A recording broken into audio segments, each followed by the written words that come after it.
Let's see what happens. Okay, hope this is all working well. G'day everybody. First time, long time.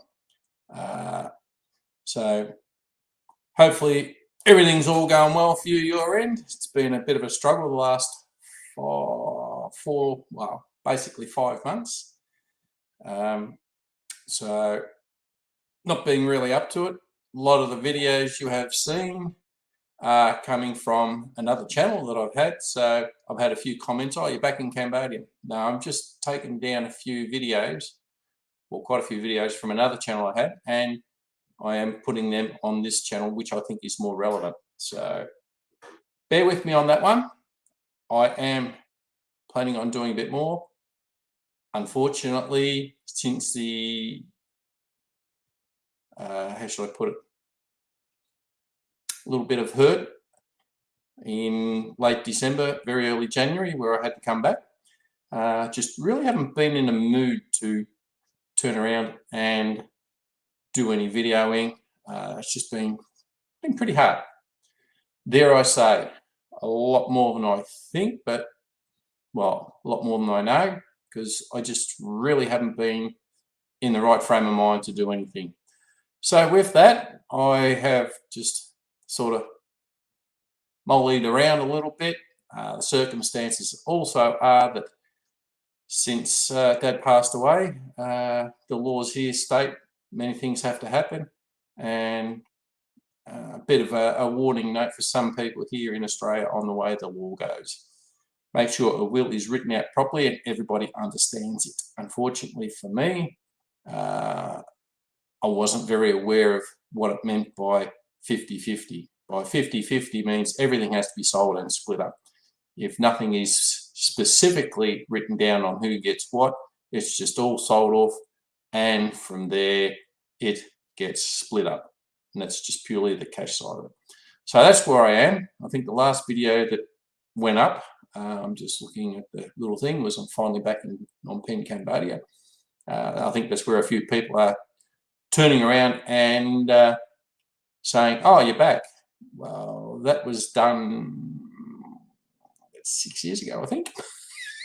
But anyway, you like me hat? I'm pretty sure you do. But with him saying that, it's been a bit of a journey for me. Heartbreaking, but it's one of those things you sort of never know how you're going to react to it, how you prepare yourself for it. I got 17 days in, long story, whichever way it's going to go. I got 17 days into my nice little stint that I had planned in Cambodia. Then I got that, well, I think a lot of people have seen that video, the phone call you don't want when you're away. I got that. Then from there it was just banter to and from. It was sort of really hard at the time, because not only I got that phone call on a day, it was also my mother, who's also passed away, that was her birthday. So with that, not knowing the full extent of what's going on, I and came to the conclusion that no point in me rushing back, because Dad had actually fallen over, and fully explaining that in your hip joint, your ball joint there, he's got shattered, and with also entailing that, he broke 3 ribs and his collarbone. So that meant not going to end very well. Yes, he was in a nursing home, he was being looked after, but somehow or another he managed to get up and walk away and turn around and done that bad fall. And how he felt, I got no idea. I wasn't there. He was still good just before I left to do that trip. From there, he went in, had the hip replaced, the ball joint itself. That was actually quite done really well. And doctor said from here on, it's just going to be a case of wait to see where it goes when he comes off all the medication to keep him comfortable, one for a better word. And with that was, from my understanding from the doctors and whatnot, he wants to get up and move around, but he couldn't understand why he couldn't do it. He was never going to walk again with the hip. It actually healed up pretty good. from everybody that was there, what they told me. So with that, the ribs, there's not much you can do about 3 broken ribs, not 1, 3, and the broken collarbone. Being right-handed, he couldn't understand why he couldn't use his hand and why it was so painful to do it. Then he just started sliding down, and the call was, yes, he's come through the operation quite good, but it's now just a case of wait and see. They took him off the pain medication within the first, I think it was 5 days, and from there he started complaining a bit more. They sedated him, and there was just no basic improvement from there as far as him getting any better. So it was just a case of wait and see how long. Speaking to the doctors, it was a case of, yes, you can come back, but we can't say when. We can help him through the pain, but it's up to him when he finally does move on. With that, that call was on the 21st of December, five days later, and I hummed and hard for approximately 3-4 days. Actually, it was 2-3 days, I think it was. I'm thinking I can rush back, but not now. I could sit there and sit there and sit there and sit there. Doctors said it could be one day, could be 2 days, could be 1 week, could be 2 weeks, could be 1 month, could be 2 months. No one knows. It will be totally in Dad's hands on how that will all go. So with that, then on the 6th of January, and by the 9th of January, I was on a plane coming back. He passed away. So with that, from that first phone call, just really wasn't in the mood to do any videoing, editing. I'd done a fair bit, as the videos are there, and released as many as I could prior to that, just to sort of get back into it all, feeling happy. Started exploring a few places, made it up to Siem Reap, come back, and that was all good. So from there, I did lots and lots and lots of walking around to see how things have changed, and I just walked myself silly, getting up at 5:30 in the morning, because I'm still used to getting out of bed at 5:30 in the morning. All good. So with that, I turned around and just walked everywhere while it was still cool. When it started getting warmer up in the day, which is around between 9 and 10 o'clock, that's when I come home, sweaty. Not as hot as what it is now. I'll get into that in a minute. And from there, I just kept walking around and just looking at things, how they've changed. Where I am is very close to Tall Tompong Market, not far from my previous apartment. That was a bit of a moment. I didn't like that. I got a studio apartment. Thought it would be nice and good. I liked it. I liked the way it was situated. I liked that no sun. Actually, I did get a bit of the afternoon sun, but it wasn't that bad. On Street 464. I actually like it. The managers and that are really nice. The cleaners are really nice. But for my budget, I think I rushed too much into it, but then I couldn't find anything at the time when I was there. And that was the deal one of the big deals where I only did 6 months. I was planning on going back in 6 months' time when I did do the lease, and then I'll have a look around for another apartment. I do like the studio side of it, but the downside for me was not only I have my partner there, it's when the rest of the family turns up, it turns up into an all-night party fest. Yeah, I go to bed between 9:30, 10 o'clock, get up 5 o'clock in the morning. That's been my routine for a long time. So with that, I turn around and they all turn up, 2 daughters, 2 nieces, all the kids, the 2 daughters' friends, and it just turns into 4 or 5 o'clock, or 3, 4 o'clock in the morning. They all decided, yep, that's when we're partying until I'm getting up in another hour. I just zonk out on bed. Temperature-wise, it wasn't for me back then. I don't think it was very hot in November, early December. I don't think that was affecting me. So I got a bit of time there, and it was all good. I was still getting up early, missing the heat of the day. One thing I did miss was actually having a pool, but then just up the road, I went for a little bit of a walk into the local pool there. Some people complain about it. It is what it is. The pool water's clean, the surrounds are clean, and I can just sit somewhere out of the way, because during the day when it's really stinking hot, they have a lot of classes there for the school kids and whatnot. So they do that in their swimming training. So they teach a lot of kids to swim. So that's all good. From there, I used to like just sitting there, getting up on the balcony. Should be a little bit bigger. I would like to have had a chair out there, but most of the time I just stood out there with a cuppa and watched the world, well, Cambodia, Phnom Penh, wake up. So that was all good. I did like that. Watched a few places come to life. Everybody coming and goings, all the goings on from the street behind.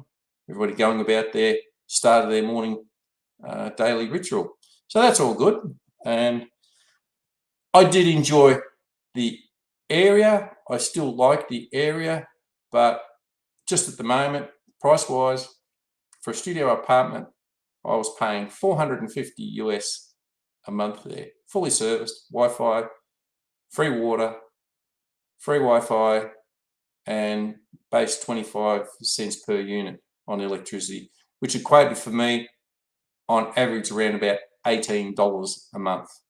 That is as of now. I won't know again till not tomorrow, but on Tuesday, I'll know exactly whether it's gone up or down because of the hot weather, because of using the aircon. But I never really used a lot of aircon. I ended up buying a fan, and that was all good.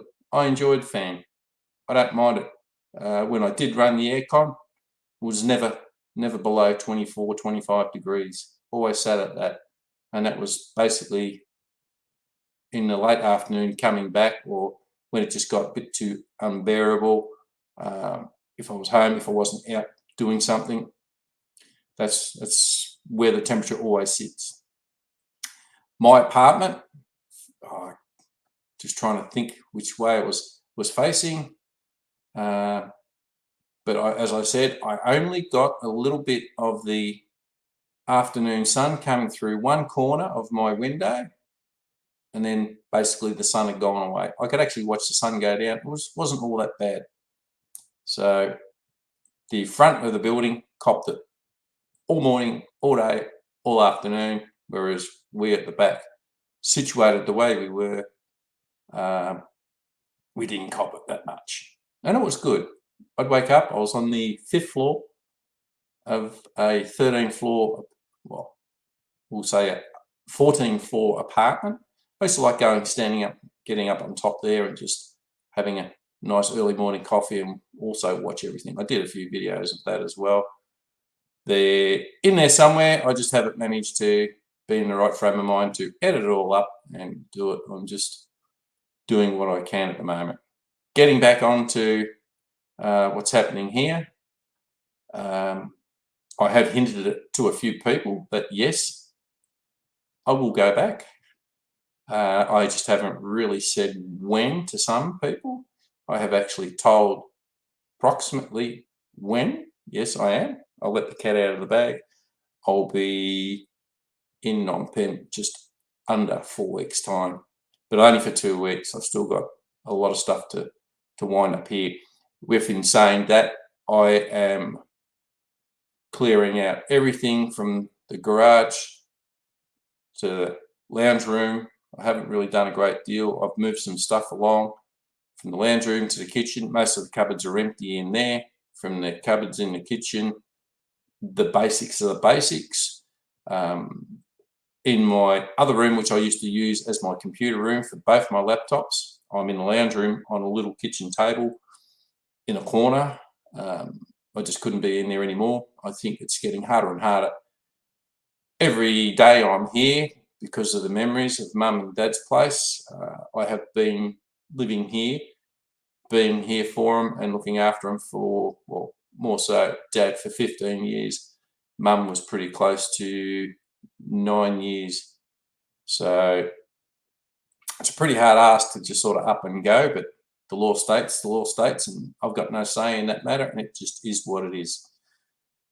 So with that, my packing up is going along, whether I'm doing it too quick or not. I don't like being here anymore. I have my good days and my bad days, and that's where I think coming in, just not sitting down, video editing and whatnot, I just don't have the enthusiasm for it, because I don't see an end date to anything when I'm doing that. But since I put up all these other videos, sort of given me a little bit of a kick to do a little bit more, and to explain to some people, why aren't I coming back? Am I ever coming back? Yes, I'm coming back, just in the foreseeable future, not just yet. My next visit will be, I did write down a few things, but I've got a bit off track a bit. The next trip I'm doing will be, as I said, for my apartment. I have instructed my partner to start looking for somewhere. That in itself, not so much looking, my partner, yeah. You reckon I've had a bad year? Since Dad's passing this year, and talking to just people in general that I know personally, I got up to 18 people so far this year that have passed away, personally, that I know of. Surely it's just been one big hit after another. I just don't get it. Everybody's been good, and it's not just old people. It's been over a very big age group where it's all happened. So it hasn't been good. Sort of every time I get going and sort of thinking I'm getting back on track, I hear some more bad news from people in general. And it's not just in a small area, it's over a whole vast. But anyway, I have instructed her to go look for another apartment. This time it will be, and most definitely, which has been bandied around quite a few channels of late, having a separate bedroom to everywhere else, so you can actually cool it down late at night. So with that, where, I don't exactly know, but the instructions are 1 bedroom or 2 bedrooms. I'm not fussed. 2 bedrooms would be good, as long as it's got a little bit of a lounge room. 2 bedrooms, kitchen, and the usual. Cost-wise, I don't know what that's going to cost. It's up to her to look around. She's got a bit of a job on her hands. Now, did I say all the fun's finished? No, not on. I can't believe the things that have been going on. But anyway, I did know the sister-in-law ended up pregnant. Good stuff. Happy. Knew that was going to happen. I probably jumped ahead a little bit too much. So with that, the sister-in-law was staying at the apartment, so that was fine. I have no problem with that while I'm not there. Keep her comfortable until the big day come. With that, my partner wasn't feeling well, and went to stay at her youngest daughter's place. Now, I can't show the picture. It's pretty horrific. I panicked, couldn't get hold of her. She fell over, put a huge gash in her head, got concussed very, very badly. Not impressed with that. I panicked, couldn't get hold of her, couldn't do anything. I didn't know about it straight away. It wasn't until later on the day. It was about, just trying to work the time out, it was about 3 o'clock in the morning. No, yeah, 3 o'clock in the morning when I got the call, but I was dead to the world then. I don't normally look at my phone first up, so I didn't look at it. There was a couple of calls there, missed calls, and if I had looked at the phone properly, I probably would have seen. But when I did see, it was my eldest daughter. She turned around and sent me a picture. I won't swear, but what actually happened? well, because my partner, Chandra, was not feeling well, she went and stayed with her daughter. She decided to get up late at night. Well, it wasn't late at night for her really, but she was in bed not feeling well. Got up to go to the toilet, not in the right frame of mind, tripped over. What she actually hit, I don't know, but a huge gash in the head. I mean, she got black eye out of it, stitches, ended up in the hospital getting all that done. I found that out about lunchtime. So that had happened approximately 9 hours prior. So I wasn't impressed with that. But what do you do? It is what it is. Shocking as it may be, I can't put the photo up because YouTube will go, sorry, you can't put that sort of graphic detail up. So that's fine. I'm in a state of panic. What am I going to do? I'm in the middle of everything here. I don't have the cash up front to go back over there for a quickie visit. And sort of see how all that sort of stuff is going. From there, later on in the morning, unbeknownst to myself, when I sort of got all that in, later on in the day, I get another message. Chandra has already had the stitches in the head. We now have, I've sort of looked at it, there's 7 girls in the close proximity of myself, my partner, my sister-in-law, 2 nieces, and the 2 daughters. So out of that gives them 7 and 2 boys. 7 girls, 2 boys. Well, there were 7 girls and 2 boys. Yay! We got another boy in the family. So I'm talking young kids. So there's now in the close proximity 3 boys. So yeah, so he's doing okay. Today, what's today? Sunday. Yesterday or today, I think, I haven't gone through the message, but they're moving into Phnom Penh, the apartment there, just to get a break from obviously the heat, and out on National Road 8 where they're doing all the roadworks there for the new highway that's going through. It's a dust bowl. I thought they would have done a bit more on the roadworks there, but apparently not. They still haven't finished. Chandra turned around and said it was so dusty out there. They need to go into Phnom Penh. I said, well, why are you still there for? But anyway, they've decided to move back into the apartment, so they've got a few days. So that's what's been going. How things are progressing for me, all I can say is slowly. The weather's turned here. Yeah, I had a nice hot shower before I started this nice little stream. But it is getting colder and colder every day. But today was a pretty good day. Don't expect that to last much longer. We're going into the colder weather. So with that, I don't know how long I can deal with being here, knowing there's nothing really here for me. I have a few friends here, but they're all doing their own things and they're all far away. I have one friend who is going overseas. He's going to Koh Samui in Thailand.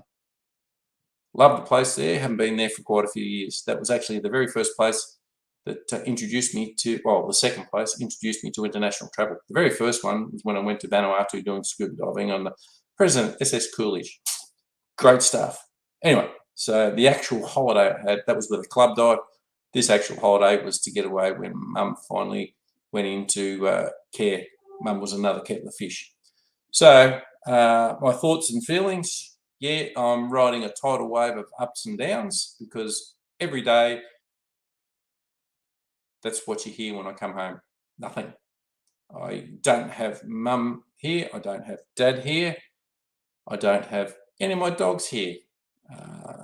Mum was the first one to, well, Millie was the first one to go. She ended up being diabetic and really bad. So that was a bit over 2 years ago. Then Mum passed away. Then Teddy, for some unknown reason, out of the blue, that was baby doggy number 1, Millie's number 1 baby. I don't know what happened there. I don't know how he missed it. He always had regular checkups, but his liver failed and couldn't work out what it was. That's another moment for me. And Dad took that pretty hard, as much as I did, because there was nothing there we could do. And he passed away. And then from there, just not long after that's when I had a big battle with Dad's geriatrician to keep him home, because I've changed lots and lots of jobs. I won't go into the whole background of that, to be here and look after Dad. And I still had Billy. We used to go out walks. I used to take Dad everywhere and done everything as much as I could. Had the spicy cough that went through. Yeah, that was a nightmare for everybody. That meant what work I could get was very restrictive. I was still able to get some work, but then in Cambodia, that took a huge hit. It was just monumental, and that took a big toll on me, working 7 days a week to try and keep afloat, looking after Dad here and also looking after over there for what little I could get. So that was a huge toll. We all got through that, and out of that, Billy, being the age that he was at the time, he was 13, still quite active. We went everywhere, took Dad everywhere I could with me. Then I had a big battle because Dad was just on a big slide. From there, what do? Went through all medication, everything, done everything we could. And in the end, it was a battle between myself saying, yes, I can look after him. I thought I was doing a good job with all the help that I was getting through the carers. From there, it was the geriatrician saying, enough's enough. He's not capable of really looking after himself. I've had a few scary moments. I call it night walks. I couldn't find him. He walked outside. I was surviving on probably 2-3 hours sleep a night. And anyway, he went outside. I heard him go outside. He was putting rubbish in, but I didn't hear him come back in. I waited and waited, thought he was putting it in the bin. Went outside, couldn't find him. Walked up, ran the house, went everywhere, couldn't find him. By this time, after 5 trips around the house, up and down the driveway, nothing. So I came back inside to grab my phone, rang my sister, said, look, I don't know what's happening. I can't find Dad. He's walked outside and I don't know where he is. I don't know where to start. I'm in panic mode. So I thought, no, I'll do one more trip down the driveway. We had a pretty long driveway, and I walked back, and out of the blue, bang, there he was, had night walks. So that's where the doctor said, no more, you can't do it, you can't do it. So that's when Dad went into the nursing home. So next 17 years was just myself and Billy. From there, we turn around and, yeah, I'm hanging in there, as I said. Okay, Jason, it's just a tidal wave, ups and downs, ebbs and tides. From there, I looked after Billy. He became older and older and barely able to walk. I bought him a pet stroller, so I took him everywhere I could, and that lasted another 2 years of doing that. So, and just to try and get someone to look after Billy, everybody who said they would, when they realised, yes, he is a bit of a handful to watch and look after, and you have to do everything with it. So I turned around and made the decision, well, I can't go anywhere because I can't get anybody to look after Billy. So that put me into right up till last year when I made the decision after he was, well, yeah, it was just too hard for me to keep doing for Billy, and it wasn't fair on him. Even when he was going to the toilet, the very last time, he screamed in pain, and that really hurt me. So he passed away. He moved on. That was probably the hardest thing for me out of everything. Still hurts a great deal, having everything that I've cared for the last, 19 years gone, because I had Millie way before I moved in to look after Mum and Dad and be there for them. And so after 19 years of doing everything as much as I can, I now come home to nothing. It is what it is. And I think it's the hardest part, or the exciting part was I did tentatively make a few lookings on internet for flights and whatnot. I wasn't ready when I did. Billy passed away. He got his 17th birthday in. 6 weeks later, that's when I decided I have to go. This just sitting here, getting up, going to work, coming home, and sitting in an empty house just wasn't doing it for me. So with that, I turned around and made a booking. Didn't say anything to anybody. Just kept it quiet. I didn't want any fuss from anybody. I just wanted to end the year on a bit of a high. If you go back through the videos, you would see that I actually have done very little for myself. And it was just really, really hard trying to work things out on what I wanted to do. But the exciting thing for me, I tried to look on the positive side of it. One, I'm finally going to go. Two, I'm going to have something I hadn't had for a long time, and that was my birthday. I can't remember the last time anybody sat down and we all had dinner for my birthday party. So that was really, really good. So I got through that. After that, I felt really good.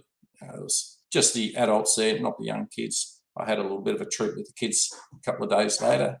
So they don't really understand what it meant for me to actually have a birthday party. Thinking about it now, we were up on top at a sky bar. That was pretty good. I thought it was going to be a nice warm night. It was actually quite cool, cooler than what it is in here. Have a drink. And from there was 2 other birthday parties up there. So that was good. I thought, oh yeah, I'm not the only one. So it seems to be a pretty popular place. The daughters organised all that. So it was pretty good. So it was basically the adults, Chandra's father, sisters, husbands, and so forth like that. And 2 daughters. They all came. And it was just having them there and just for a meal on my birthday. That's all I cared about. So the funny part came from there was everybody else, I didn't realise that I already had the happy birthday thing. They all stand up and started singing happy birthday. I thought, oh yeah, happy birthday. Well, then I realised, oh, they're singing to me. Oh, okay, yeah, no worries. And then out of the blue, out of the corner, there's this guy bringing a birthday cake over. So that's part one of that. Wind back a little bit. I sort of overstepped the mark a little bit about that. The youngest daughter, number 2, little Miss Kim, little shit, she turned around. We were all at the party, all gathered there at the table there, getting all ready to hoe in for a bit. She said, oh, I'm not feeling well. Sent the message to her sister. Then she sent the message to her mother. And yeah, Mum wasn't happy. She wasn't happy either. She got very angry. So out of that, they didn't say anything to me. I said, oh, when's Kim turning up? And they said she's not. So it's probably not well. She hasn't been well for a few days. I knew that when I first got to Cambodia. She hasn't been. She had a bit of ups and downs. So that's all right.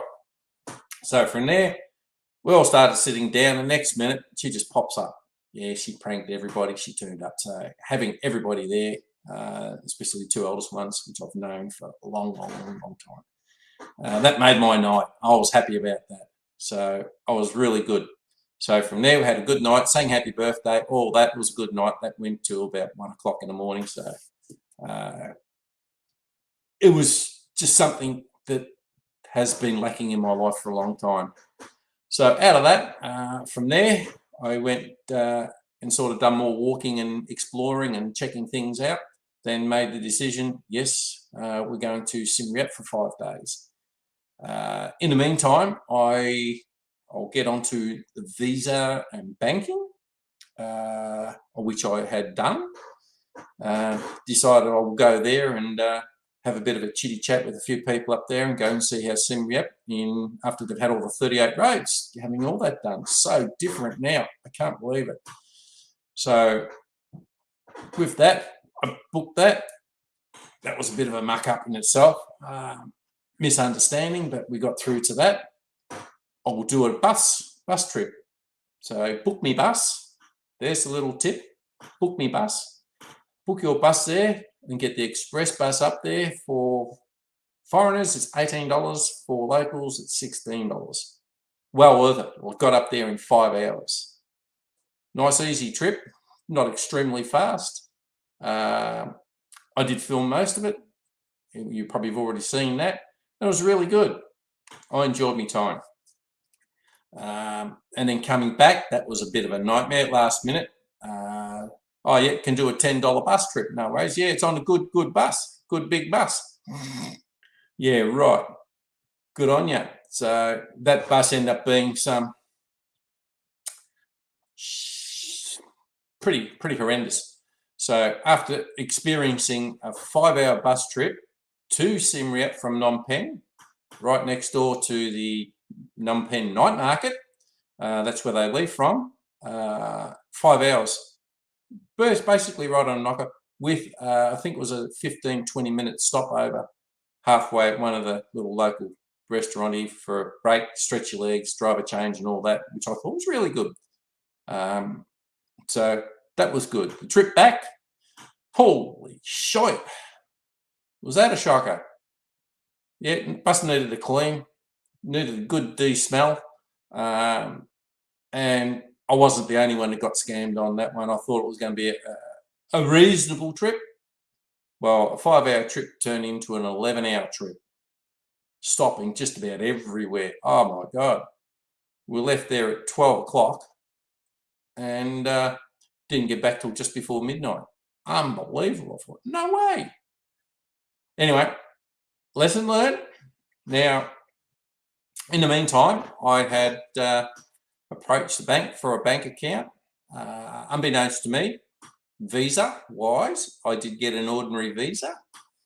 And with that, that was just also for business, which I don't have any intentions of doing because they kept asking me what business you are, not understanding that visa, the ordinary visa, is also for business, meant that I couldn't really open up a bank account because I'm not running it. So I said, I'm going to do a business. I'm just here for retirement side of it. So I had to go and change my thought on that one. So that was all right. I was only there, I only paid the $35 on my entry into Cambodia. That was pretty quick. That didn't take long. And I only paid the $35 up front for that one. So I went, just before I left Phnom Penh, I went and applied for my retirement visa. I got that within 7 days. They say 7 to 10 days. So it was 7 days. I was already 2 days in Siem Reap when they gave us a phone call saying your visa's been approved. It's all back here. Yes, you do leave your passport with them. It cost me $290 US. Yes, I hear lots of people going, yes, you can do it cheaper here, do it a lot less, yada, yada.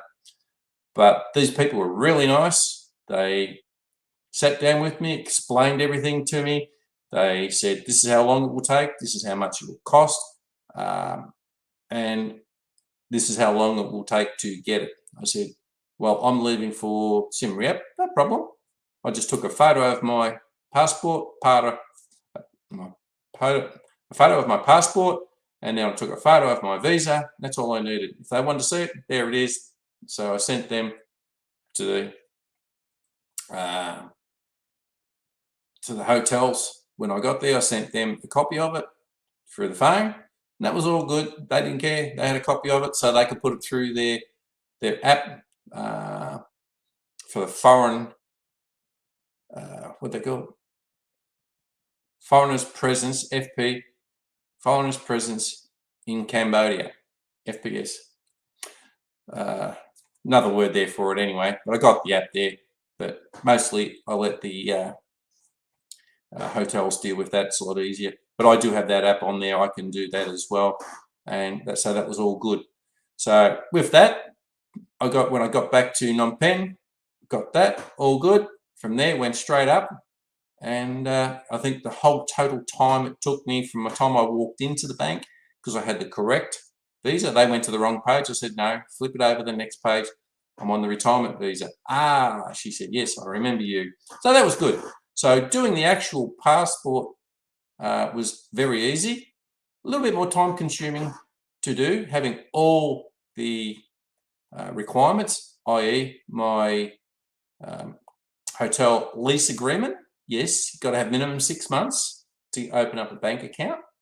I have my retirement visa. You can actually get it A business visa, as long as you have someone backing you saying, yes, I'm here, and you have somewhere to stay, that's all fine. If you were staying long-term in a hotel, that's the address you're going to use to get your visa, you can do. So that's fine. When I said I haven't quite got my visa yet, I said, no problem, we'll use this address. That's all right. So we got that, or should I say, I got that. So I do have that bank account now, ABA I went with. And within that ABA app, does quite a few things. It's very, very good. Probably not the cheapest you can go when you're transferring money the way I do it, but it is actually quite quick. Within maybe 15 minutes, I've got my money, which I send to me, from me, through my bank account, through the app. That cost me $7. You can't get around the currency rate, exchange rate. It's going to be whatever. It's usually, you always end up paying 3 cents for everything. And with the app that I use, I get it in there. After working it out, I can actually sit there within 15 minutes. I've got my money in my ABA account from my bank account here. You can do it different ways, Western Union and so forth. I've had trouble with Western Union a long time ago. Lost quite a bit of money through them. They just refused to budge on anything when the system stuffed up and the money got lost in their system, and they refused. They just kept saying, go to the bank. Bank said they made the problem. That's for them to deal with. And hence I got shafted on that. So I deleted my Western Union account, used MoneyGram for a little bit, but from here, now I just use, well, since I now have the bank account, it's just way easier. I know how to control it, and I pay everything by ABA. So you don't really need to carry cash. It's only when you go out in the middle of nowhere, into the smaller back blocks of the countryside, yeah, you have your little cash, but it's surprising. It still actually does work out into a lot of those places. So that's all good. From there, it's just so easy to use that inside the app. Pardon me. You can actually access a lot of affiliate websites. Book Me Bus is one of them. Oh, number one, I like that idea. So that all just works out just a little bit better. There have been a lot of talk going around with visas and so forth, and places where you want to live. For me, simplifying, I just look at it. I don't need drama. I have friends over in Thailand. They have turned around with the threat of what's going on over there with the government, turning around and saying, yep, we're going to start cracking down on people with their money. That's going to be a fair way off. But in saying that, just to get your retirement visa there, you have to jump through hoops. I mean, really, you have to jump through a lot of hoops. Then you have to have money in there to stay there. You can go through agents and so forth. I know a lot of people do. How that'll change, I don't know, but that'll be up to them. From there, I look at it at, do I want to jump through hoops every time the government changes? No, I don't. So with that, I also think that I don't want to tie up so much money in a bank account. A lot of people say you don't have to, but with that, you can't touch it. There are many ways of getting around visas in Thailand. They've been doing it for a long time, and they'll still do it for a long time yet. But I don't need that hassle. And then you have to notify them when you're going to and from. You have to apply before, well, notify them before. That's all good. But that's time you've got to spend to go away. As far as here in Cambodia with my visa, my retirement visa, I've got a multi-entry 12-month with my retirement. You can do a 6-month multi-entry, not a retirement one, but just an ordinary. Or you can do a 3-month, but that limits you to 3 months with only one entry and only one exit. So you go a 6-month or longer, and it still gives you all that chance to get everything done. So I look at it, the 12-month would be worth it. Circumstances at the moment, no, it was not worth me doing it, but I did get a lot of things established for the long term. Cost-wise, it cost me up front, yeah, because the trips I had to make to and from to come back here. So with that, yes, it is easier. Like I said, you get your ordinary visa, or you get your visa on arrival, come through within 30 days. Well, roughly within 20 days, you go and apply for your whatever visa extension you want, or items like that. Your 3-month or your 30-day extension, 3-month extension, 60-day extension visa, or your 12-month extension on your visa. And then from there, with a 6-month and a 12-month, it's multi-entry. And what I mean by that, I can just get on a plane, go through, book a flight, get on a plane and go, come back, straight through immigration. I don't have to go up and apply for anything. I don't have to submit anything. I just hand everything over, opened up the correct page for my visa. He looks at it, bang, see you later. Last time I did that, I came through, took me 6 minutes from the time I got off the plane, walked through. Okay, I only had my backpack on, so it was only carry-on, which I didn't leave much.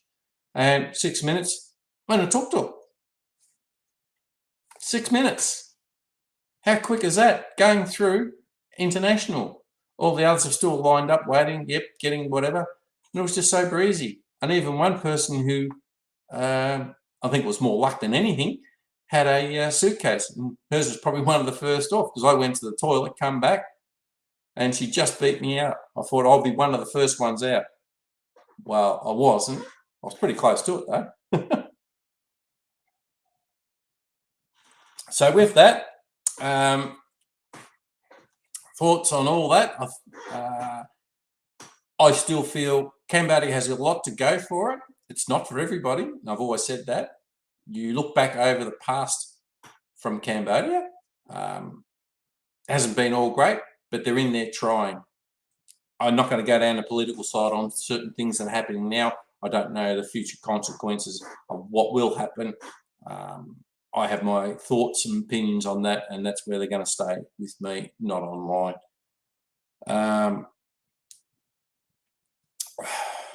As I stated before, I will deal with a lot of things more when I get there. Then I sort of, once everything is settled in Phnom Penh, I come back here, I will finish off what I need to do here. That meaning I'll be more advanced in knowing what the processes need to do, and I will be far better off and far better prepared. I wasn't prepared for anything that was going to happen. I didn't expect number one happened last year, right through to hearing everything, and the to and from, just up and down. And then the second one was seeing that huge gash in Chandler's head. My God, that freaked me something chronic. Then to get the third surprise, if you want to call it that, 3 boys, yay. So there's a little bit more to that, but I'm not going into that. That's not for me to deal with. It's someone else's child, and they will have to work out what they're doing as far as looking after all that. Chana is now a mama. How about that? So we've got 3 boys. I was hoping it was going to be a boy, so it's all good. The other side to all that is over there now is hot, hot, hot. Totally opposite to here. I think when I get there, it'll probably hit me. I don't know. I don't mind the hot weather. I don't like the cold weather here. A few friends have come back from various little trips overseas saying it's pretty hot. Vietnam, Thailand, and a couple other places as well.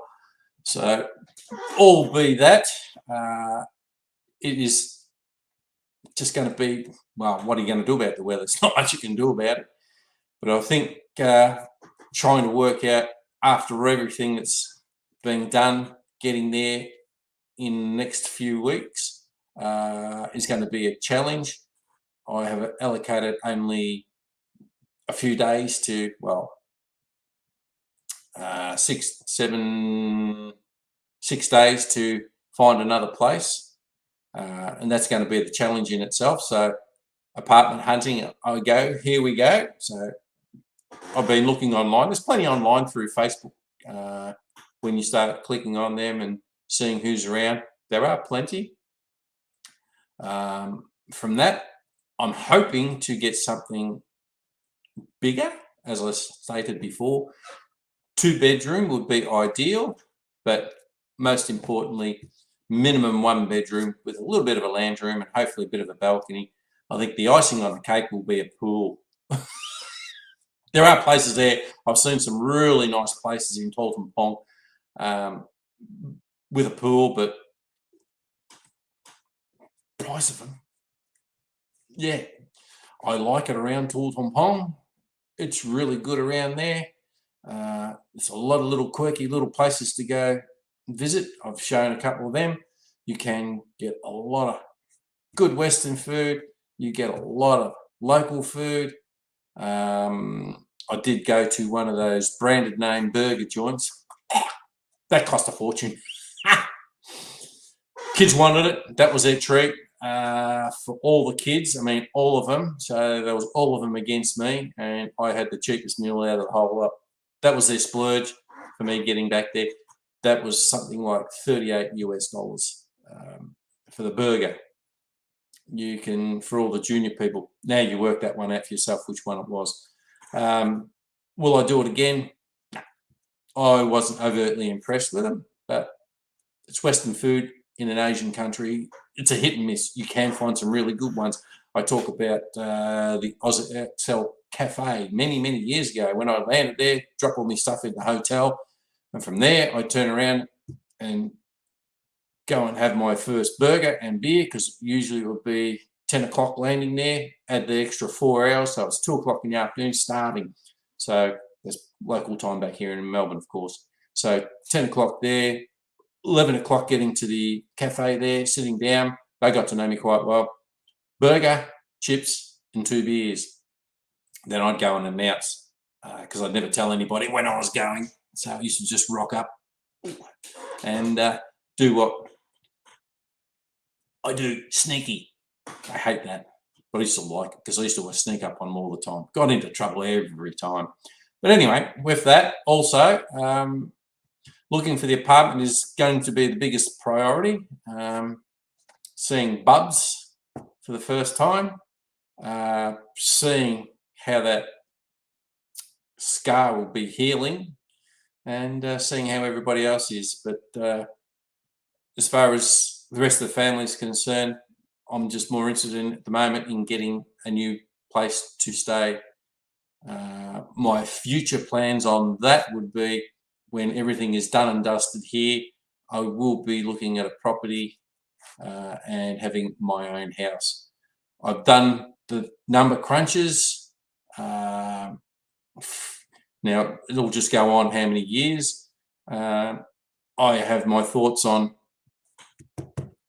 why I'm doing it this way, and it'll mean it just gives me a permanent place where to stay, and knowing I've got somewhere permanent to come back to. A lot of people will go crazy. No, you're crazy. You don't need to do this. You don't need to do that. I think for my circumstances, from where I am in Cambodia, to get to Thailand, it's an hour and 15-minute flight. To get to Vietnam, one for another place, it's an hour and 20 minutes. To get to Manila, it's a 3-hour flight. To get to Japan, it's a 3-hour flight. To get to various other places, Chiang Mai, it's an hour and 40-minute flight. So everything's pretty good. Laos, depending on where you go in Laos, Vientiane, can't remember the name of the airport there. If I want to go there and have a squizzy round, I think that would be a bit over an hour and 40-minute flight, probably pushing 2 max, maybe. For me, yeah, I reckon that would be a good starting point. Close enough to everything with only a short flight. For me, flying there now, there is no direct flights. Fingers crossed, maybe in the future. Not that it'll matter for me in the future when they get the new Techo airport open. they get the numbers come back, because still in a lot of places through everywhere that I've been talking to, even when I did visit my friend in Thailand before I came back, after everything had happened, it's busier than maybe I thought, but overall not as busy as it should be for that time of year. So that's where Cambodia is sort of behind. I think still a lot of things need to be done. And there was talk of cheap flights between Thailand and Cambodia, which is a yay, through AirAsia, and Vietjet, which is a part of that. So that'll be excellent if they can get some really cheap flights. Looking online at the moment, I did see one flight. I choked on it. I thought, beauty, Phnom Penh to Koh Samui, direct flight. Nah, it's never going to happen. I'd rather walk. It was $512 for a return ticket. Or was that one way? I think it was return, just to Koh Samui. And that's only that would only work out to about an hour flight. 1 hour, maximum hour and 15 flight to Koh Samui. No, never going to happen. Never going to happen. Not for that price. I'll fly in. I'll take the 3-hour trip or the 4-hour trip. Still way quicker than travelling from Melbourne to Koh Samui. That's a 13-hour flight at best. So regardless whether it's through Thai, Singapore, or Malaysian Airlines, it's always going to be around a 13-14-hour flight mark to get to Koh Samui. So I'm still 9 hours better than everybody off.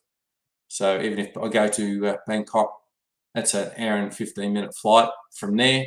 And from there, it's another trip, another hour trip, hour and a half trip. So within 3 hours, I can visit friends all around the area, mates in Jomtien. So good on that one. From there, it just makes it a lot easier, a lot more sense. And I get to travel. If I've had enough, maybe I travel once every whenever. We'll just put it, I don't know. That's for the future to see on how that all pans out. So I look at it. That's the place for me. I like where I am. I don't mind where I am. I like the people where I am. I like the people where I go. They're all friendly. You get a lot of people that are one side of the fence, and you do get a lot of people on the other side of the fence, each to their own. I don't bag either country. I like both. I wanted to go back to Bangkok, but circumstances, as I spoke before, couldn't do it. Didn't have time. So I missed out on visiting quite a few friends there. So with that, that's where I am at the moment. I still have a lot more work to do here, just sort of winding things right up here. When we finally get the notification from the solicitor that things can start really happening, I expect that in the next couple of weeks. But fortunately for me, I won't be here in a few more weeks. I'll be gone for a couple of weeks. So that's my go-to trip. I'm looking forward to that. Bit on the stressful side, running around, banging back again on, looking for a new apartment. I don't want one of those condo ones where you just get basically living in a shoebox. You got everything there, bed's up against one window, you've got a TV on the other, you turn around, there's your coffee table, there's your dinner table, there's your washing machine, there's your kitchen, and there's your washing facilities. And you basically can't swing a dead cat. I don't want that. There are plenty of places out there. The previous one we had was all refreshed up, refurbished, new tiles, everything up on the first floor. And that was really good. I liked that one. But unfortunately, we didn't know that the owner had sold the whole apartment, upper and lower. And the new owner turned around and said, no, I want the whole place for myself, kicked us out. What do you do? Because it didn't have a contract, didn't have a lease agreement, so there was nothing we could do. So, but with that, you didn't have to pay the bond for that particular one. That was only back then. That was nearly 5 years ago. That was $280 a week. That was quite good. 2 air conditioners. It was quite a nice size. So that was good. They cleaned up. The original owner cleaned everything out. after we retiled everywhere, repainted everywhere. So it was basically renovated before we went in there. So I was happy about that. I was really, really happy. And then, what was it, 4 months later, that's when I find out, when I came back here, I find out, no, apartment's not there anymore. He wants us out within the week. What? Yeah, no lease, no leg to stand on. So that's one thing you've got to be aware of. Leases and power, what your obligations are, whether you pay to the landlord, and the price of the electricity. If it's above the 25-cent US unit, you can get them cheaper. And again, water, I've only ever paid no more than $5 a month. If you pay more than that anywhere else, that's a red flag, because that's just a money grab. The person's getting a lot more. Most of those apartments, because I was only ever in a 2 or 3 story apartment. The apartment I've got now is a one for a better word, 14-story apartment. But I get the base price, free water, free Wi-Fi. So I do get a bit for it. Sadly, I don't get a pool. If it was a pool, yeah, I would probably think more about staying there, but I don't want a condo apartment. I want a separate bedroom, so it can be actually a bit better. Kids can come, rave and carry on all day or all night. I can go to bed and go to sleep. When I wake up, either they're asleep or they're gone. So that's all good. So in ending on all that, I will wind this up. I've talked mostly about what's been going on. This is what this was all about, where I've been. It's been a journey, not a journey I think everybody should go through, but everybody will at some time or another. I say to a lot of people for here in Australia, if you have relatives, parents who are leaving your will, make sure that will is very specific, not just split evenly between everybody, because this is where my nightmare is, because nothing is being specific, and it's a pain in the bum, because everything's been dumped on me. So out of that, I got to do everything. Was said to me, you take the car and just sign it all over to you. No, because there was no specifics in the will. Won't going to happen. I have to now pay for the car, put the money in. Well, that's not a drama overall. And everything else that is here has to be sold off and put in a trust account. And then when it's all been finalised, after the house is sold, then it all gets split up. When the house is sold, that's where the biggest problem for me comes. But I'll push that issue. How long that will be, I don't know.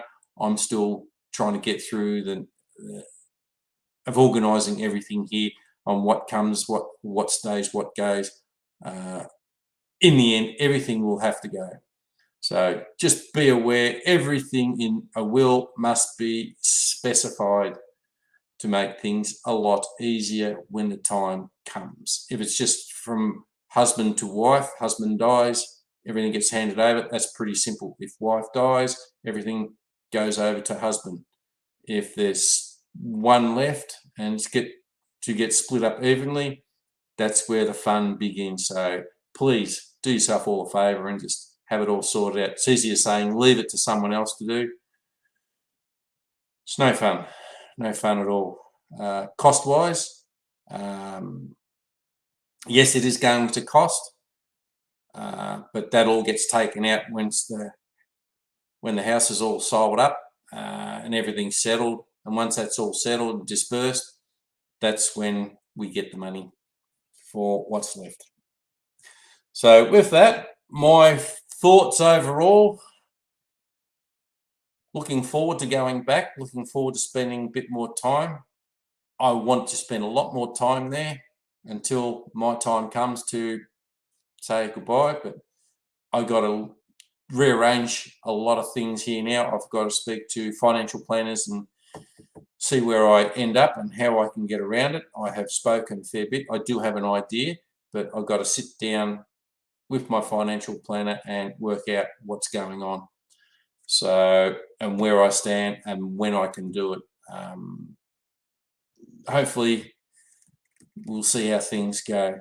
I do have a little bit of time, but time was not of the factor when things happened earlier this year. So for me, I look at it, I will start, this is my first start doing videoing and whatnot, to get back into it. I've had enough of being down. I don't like being down, and I don't like being alone. As I stated earlier, it's very hard being alone here, coming home to an empty house when I don't have anything here. I don't even get a wolf. So I want to move on. I want to say, yes, everything can be packed up today, put away in storage somewhere, and I can go and then sell the house and come back. I don't have that option just yet, because it was just too sudden. If I could plan for it further, which I wasn't planning on till later on in the year. Yeah. But anyway, I look at it. I think that it will all sort itself out. How, I don't know.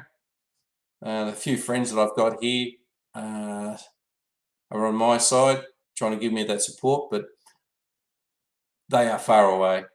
Where I would like to be, I think that's quite obvious. A bit more on the permanent side. I did have plans on buying a motorbike over there to get around a bit more, do a lot more vlogging and everything.